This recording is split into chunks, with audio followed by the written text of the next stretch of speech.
আমাকে মুক্ত করেছেন, আমি উটগুলোকে মুক্ত করে দেই। সবগুলো উটের রশি খুলে দিলাম, আমিও হাঁটি, উটগুলো হাঁটে।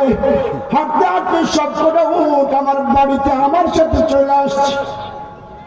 আল্লাহু আকবার। খুশি না? খুশি খবর না? মালিক বললেন, বাবা উট চলে আসছে ঠিক আছে, কিন্তু আমরা তো মুসলমান। আমরা কি? আমরা কি? মালিক বললেন, মুসলমান যা খুশি তা খাইতে পারে না। আরে মুসলমান যা খুশি তা করতে পারে না। আরে মুসলমান যা খুশি তা বলতেও পারে না। আরে মদ খাওয়া যায় হালাল কুল্লু